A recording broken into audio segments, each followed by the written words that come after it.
Okay, so abiotic components are all the non-living components. उसमें आपके आएंगे rain water, rain, soil, temperature, humidity, minerals are all abiotic components of the system. Okay, then I told you the types of ecosystem. So how many types of ecosystem are there? Two types are there: natural ecosystem and natural ecosystem, which is made by nature. There is no human interference in that. And examples can you give? Forests, ponds and lakes. Okay, and then artificial ecosystem.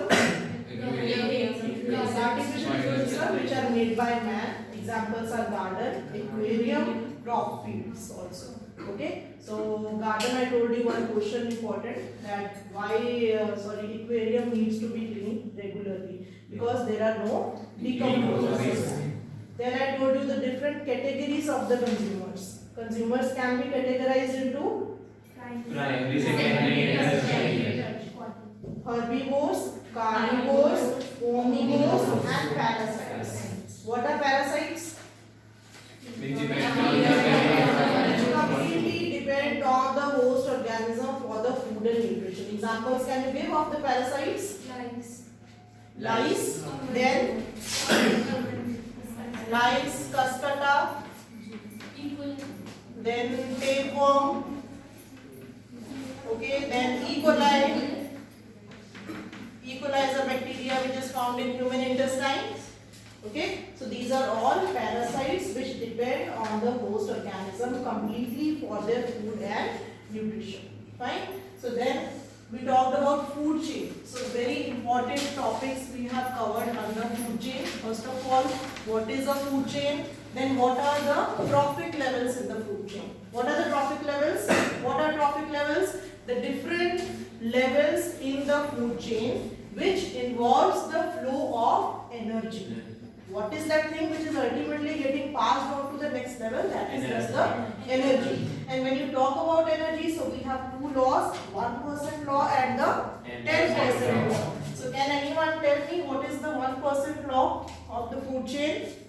Yes, Devanshi. Yes.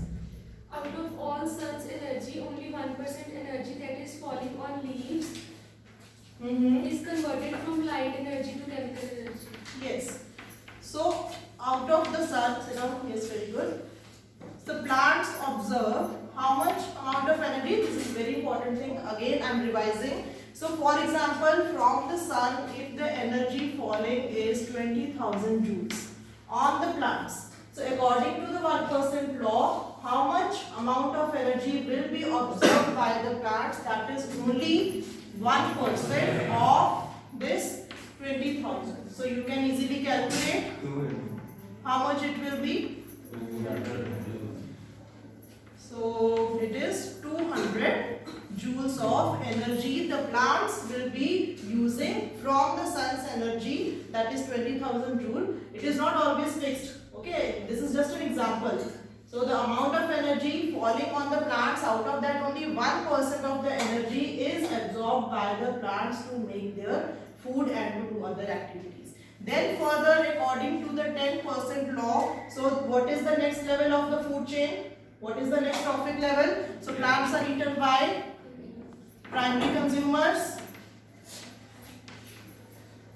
then secondary consumers, then tertiary consumers, and then what? After carnivores, we have decomposers. Okay, so these are different levels of the food chain. So plants are the, you can say, producers. Okay, primary consumers, herbivores, then carnivores, then omnivores. So when omnivores die, they are acted upon by the decomposers. So how many trophic levels are there? 1, 2, 3, 4. This is the fifth one, that is decomposers. Okay. So mainly how many trophic levels we have in the food chain? 4 or 5 maximum trophic levels are there in any food chain, not more than that. Now if we follow the 10% law, so how much energy will be transferred to the herbivores from the plants? have 200 joules of energy. So how much energy will be passed on to the herbivores? By following the 10% law, you will take out 10% of 200. How much it will be? 20. So only 20 joules of energy will be passed from the plants to the herbivores if 200 joules of energy are present in the plants. Then again, on to the next level, if 20 joules of energy is here at the herbivores level, then carnivores again you take out how much it will be? 2 joules. Okay, then it will become 0.2, it will become 0.02, then again 0.002. So you see that at every level the energy goes on decreasing. At every level the energy goes on decreasing. So that's why there is very less energy left at the last trophic levels. So that's why we have only 4 or 5 maximum trophic levels in any food chain. Here this concept is very important. 1% and 10%. Then after that, there is one more concept related to this only, that why is the flow of energy unidirectional? Why is it so? Why is the flow of energy? I am telling you that energy is flowing from this direction. It is going up to here. It never comes back. The flow of energy never comes back. Why is that so? Because I have told you, once the energy is used up by the plants, then it cannot go back to the previous level. Okay, same way if plants are eaten up by the herbivores, it can not come back again into the form of plants. So that the reverse flow of energy never takes place. That's why the flow of energy is always unidirectional. And why is that so? Why only 10% of the energy is being transferred from one energy level to another? Because you know that this, yes Devanshi? Because some of the energy is dissipated in the form of heat. Yes. The other is used in life processes. Very good. Very good. Yes. So see, why only 10% of the energy? Because you know that plants, they have to do so many activities. Okay. Not only they have to make food. They have to make food, and then the growth of the plant also has to take place. Respiration is also a process. Then other excretory processes in plants are what? Guttation process is there, transpiration is there. Okay, so these processes which are required by the plants, and all the processes, they require what? They require energy. So every process that is happening either in the plants or in the human beings, that require energy. So that's why at every level the energy is used up by the organism for performing different activities. And very little energy is left that will be passed on to the next level. So this is the law. So that's why only 10% of the energy will be passed to the next level. So is there any doubt in this? No? There should not be. Even if you have that, you can ask. Otherwise, then next topic for today is ozone layer depletion. 10% is the exact number or it is the average? 10% is not the exact number, it is just the average of the how much amount of energy is available at that level. Okay. Then next is ozone layer depletion. So we have already done this topic, but still again online and offline matters a lot. So it was done online, but now we'll do it offline. Okay, so while covering this topic, we will be finding out, first of all, you should know what is ozone. Then, how is it formed?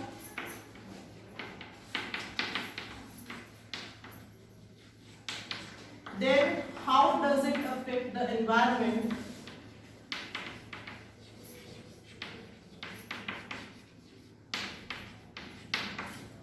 And last, preventive measures that can be adopted to reduce the ozone layer depletion. First of all, what is ozone? Anybody knows? Okay, you know that the oxygen that we breathe, that is found in which form? So the oxygen that we breathe is O2. So it is known as diatomic molecule. Yes. Why diatomic? because it has 2 atoms of oxygen, or we can say it is also known as elemental oxygen. So oxygen is never found in the atmosphere as free oxygen.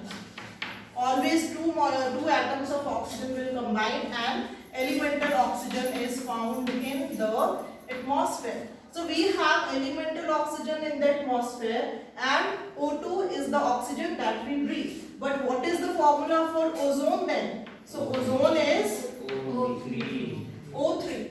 We call it a triatomic molecule. Okay, tri why? Because 3 atoms of oxygen are combined. Fine? Or you can say it is a molecule that contains 3 atoms of oxygen. Okay, but now how is it formed? That is the question. कि ozone ठीक है, O3 is ozone, but how is it formed in the atmosphere? So you know that there are different layers present in the atmosphere. कौन-कौन से layers हैं? We have troposphere. Then as we go higher, you will find stratosphere. Then mesosphere, and last is ionosphere or exosphere also you can see that. Thermosphere is in here only. Some part of ionosphere is known as thermosphere. Okay, so mainly these are the main spheres of the atmosphere. So in which sphere you find ozone? Stratosphere. So ozone gas is mainly found in, it is formed in the stratosphere layer. So you can say, so this ozone is forming here. So by forming, when this ozone is forming here, so it is forming a layer of ozone. That is called ozone layer. Now what is the function of this ozone layer? It is protecting us from the harmful UV radiations. Okay, it is very important for us. So ozone layer is a layer formed by combination of ozone molecules and it is preventing us, or it is preventing the UV radiations from falling on the earth. Right? And how does it affect the environment? If the skin is exposed to UV radiations, then what can be the damage? It can cause skin cancer. It can cause eye disorders like cataract. Okay, then it can affect the immune system also of the human body, and moreover embryonic mortality rates can be increased if the embryo is exposed to UV radiations. What is embryonic mortality? Embryonic mortality means the death of the fetus in the mother's womb. So these UV radiations are so harmful. If the fetus is exposed to UV radiations, excess of UV radiations, it can cause the death of the fetus also in the mother's womb. Okay, so this is also a, you can say, a negative effect of harmful UV radiations. Now, how is it formed? The question comes. Okay, so you know that oxygen is present in the atmosphere in which form? O2. Okay, so now in the stratosphere, this elemental oxygen, when UV radiations are falling on this oxygen which is present in the stratosphere, so what is happening? So this UV radiation, when falling on the elemental oxygen, the oxygen is getting split up into free oxygen. Okay, so when UV radiations are falling on the elemental oxygen in the stratosphere, so this molecular oxygen is getting split up into 2 free oxygens. Then what is happening? So these free oxygens are quite unstable. These are quite unstable and they cannot stay in this form for a longer time. So what will they do? They will search for another molecule of oxygen to combine with. So these free oxygens again combine with the molecular oxygen to form what? Ozone. Okay, so this is ozone. So this is how. So it's a very important question comes here. What is ozone and how is it formed?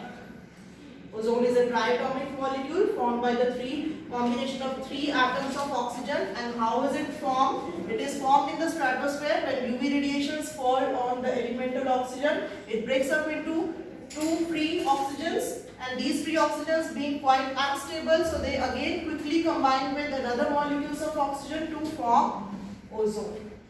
Clear? Now I am telling you that this ozone is being formed in the stratosphere, and this has formed a layer, so ozone layer. But what happened in 1980s? It was absorbed. In 1980s, it was observed that this ozone layer was getting depleted. So what was the cause of this depletion that time? So they found out that there were some chemicals which caused the depletion of the ozone layer. So which are those chemicals which are degrading? Yes. So those chemicals are mainly CFCs. What is the full form of CFCs? It is chlorofluorocarbons.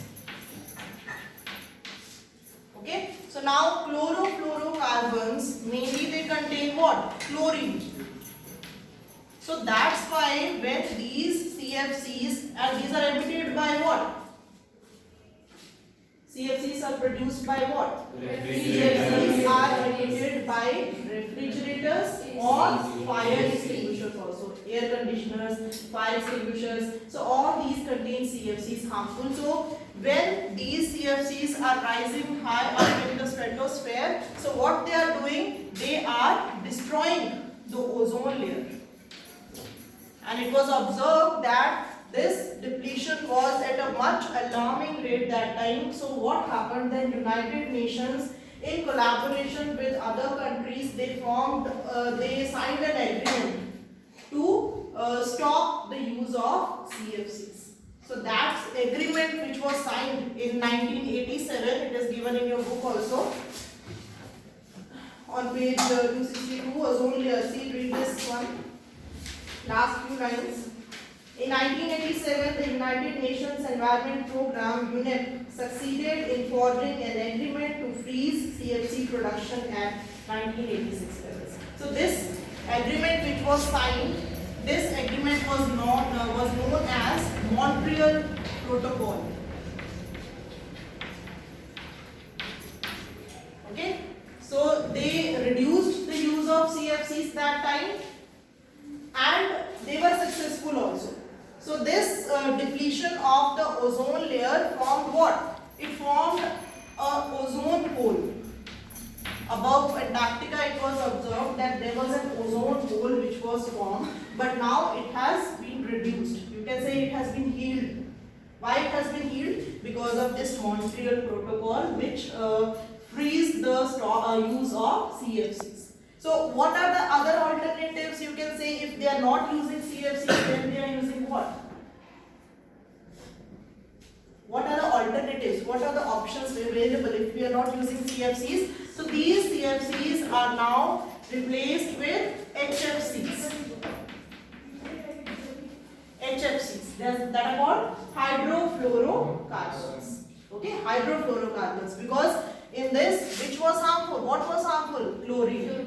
So now that is replaced with HFCs. But first, you cannot say that completely 100% we are using CFCs. Somewhere it is also chlorohydrofluorocarbons are also used.